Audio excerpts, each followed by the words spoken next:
Itu aktivitas Anda yang pokok ketika Anda mengawali menjalankan bisnis ini. Ya. Nah, presentasi ataupun sosialisasi ataupun promosi dengan berbagai macam media itu yang namanya adalah penawaran.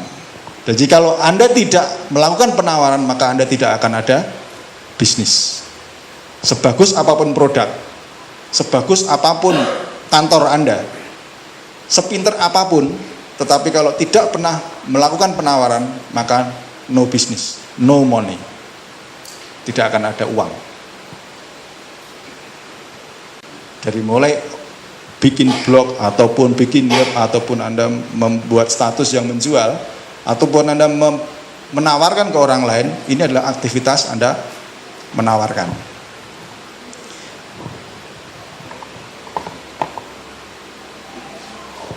Mengapa Anda tidak menawarkan?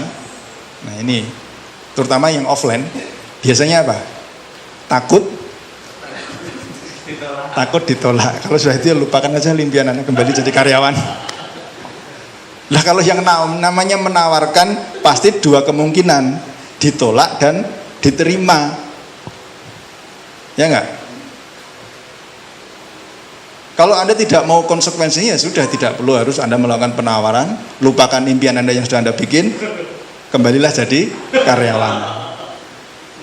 Ya, tinggal pilihan kan? Tinggal pilihan.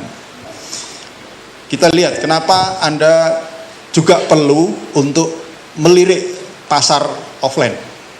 Ya, kenapa Anda perlu melirik pasar offline? Di samping Anda sekarang ini aktif di online, yang pertama adalah tidak semua target pasar itu internet oriented. Tidak setiap orang itu senang buka Facebook, tidak setiap orang senang googling, tidak setiap orang senang buka laptop. Ya. Atau tidak setiap orang punya kesempatan ke arah sana. Nah, kalau Anda fokusnya di online saja, berarti ada pasar yang sebenarnya ceruk pasar yang Anda tinggal. Ya enggak? Anda lihat mungkin dari Boyolali sampai ke sini, berapa RT yang Anda lalui? Ya enggak? Itu duit semua, itu pasar itu. Ya toh? Wong ngomongnya nanti sama kok. Pertanyaannya juga sama, barangnya juga sama. Sekali, dua kali, tiga kali, empat kali lulus terus. Awalnya paling cuma takut kayak orang naik sepeda itu loh. Awalnya takut untuk bangun offline. Kemudian Anda memiliki kebebasan pemetaan pasar, terserah. Anda mau membangun di pedesaan, membangun di perkotaan, kemudian di instansi-instansi yang terkait. Ya, itu ada BPKK-nya. Asalkan Anda punya keahlian, sudah mulai keahlian bisa ngomong, belajar product knowledge, Anda bisa melakukan presentasi, udah itu pekerjaan yang bergulir. Gitu? Ya, sambil Anda membangun jaringan Anda. Fokus utama tetap Anda membangun network untuk nanti bulan ke-10. Ya. Ketika Anda mulai pasif income-nya mulai 10 juta, offline-nya bisa Anda tinggalkan. Aku kesel, aku capek, aku pengen mancing gue aku. Misalnya seperti itu. Atau pengen berlibur kemana gitu. Anda sudah punya pasif income. Tapi sekarang tunda hobi Anda dulu. Ya. Tunda kenikmatan Anda. Ya. Tapi ini juga nikmat. Kalau Anda sudah mulai masuk presentasi, nikmat ini. Masih banyak orang yang senang ada barang baru bayar. Betul nggak? Ya kan? Masih banyak orang yang senangnya ada barang baru bayar. Maka Anda perlu melirik pasar online. Kemudian apa? Lebih membangun emosional. Lebih membangun keakraban. Anda langsung berhubungan dengan orang per orang. Langsung melihat produk, langsung beli. Kemudian apa? Memanfaatkan celah pasar. Ingat, offline ini jauh lebih rumit dibandingkan dengan online. Di offline ini tantangannya jauh lebih besar, terutama tantangan mental. Karena apa? Anda langsung ketemu dengan orang, melakukan negosiasi jadwal. Gitu?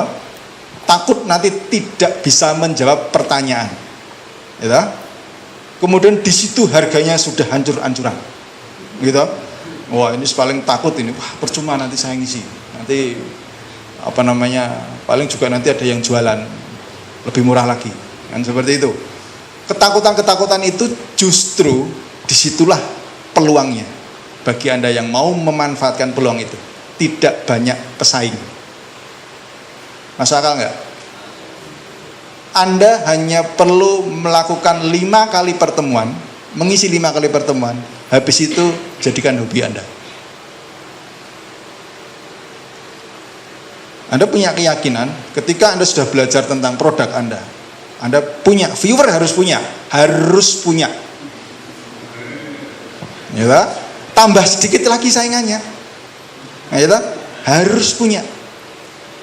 Caranya gimana? Kredit. Bayarnya gimana? Ya dari penjualan kristal. Masa akal toh? Lah kapan kalau nggak mau beli kalau nggak sekarang kredit? Nggak jadi jalan-jalan Anda. Ya kan? Nah, memanfaatkan celah pasar ini sekarang untuk Jawa Tengah, Jawa Barat, Yogyakarta belum banyak yang offline. Kalau Jawa Timur, Surabaya, Sidoarjo, Malang, Banyuwangi, wah sudah timnya ngeri-ngeri timnya. Anda tahu nggak di sana? Per bulan itu rata-rata ada 10 mobil baru dari offline. Nah, gimana setiap hari ngisi laku 10, ngisi laku 30, Pak Didik malah laku 120 waktu ngisi di Lamtam Angkatan Laut di Surabaya, ibu-ibu PKK itu langsung borong 120 kristal. Harga jualnya waktu itu Rp300.000. Efektif dilakukan dengan presentasi kolektif. Ya, Anda tinggal kerjasama dengan orang-orang yang sudah pernah ngisi, minta jadwalnya, siapa? Atau Anda membayar orang untuk mencari jadwal pertemuan. Bayar aja tuh orang, wes kowe gawe tolong cari jadwal pertemuan itu. Sehari saya kasih 200.000. Berangkat nggak? Berangkat. Ya, sehari harus dapat 10 jadwal pertemuan. Target pasar, perkumpulan ibu-ibu di tingkat PKK, Posyandu RT, ataupun semua instansi di departemen-departemen. Gigrik mental ya. Semakin sedikit pesaingnya, peluangnya semakin besar. Nah, tinggal terserah Anda kan. Oh ya, beberapa informasi dari teman-teman master offline ini sudah mulai merambah di Boyolali karena ada jaringan kuat juga di Boyolali. Klaten sudah mulai offline, ya, kalau nggak cepet-cepet nanti pasar Anda akan direbut orang, downline Anda pun juga direbut orang, karena di sini Anda akan bisa mendapatkan downline juga nantinya. Target menjual 150 piece 1 bulan. Targetnya. Target profit 10 juta. Loh kok tidak 150, kok tidak 15 juta? Yang 5 juta itu yang Anda bagi-bagi buat Ibu RT, buat kasnya, buat pegawai Anda yang nyari jadwal gitu kan. Nah, target berarti kan setiap pertemuan targetnya laku 5, Anda ngisi 30 kali pertemuan. 30 kali pertemuan tidak harus 30 hari. Kan 1 hari bisa 3 pertemuan. Ada yang ngisi pagi, ada yang pertemuannya sore, ada yang pertemuannya malam. Paling tidak semalam ada 2. Ya, sambil Anda memperbarui status Anda. Lo kan jalan semua tuh. Offline jalan, online juga jalan. Ya, ini kalau Anda betul-betul punya impian. Kalau tidak punya impian ya tadi kembali jadi karyawan, ya, paling nyaman ya.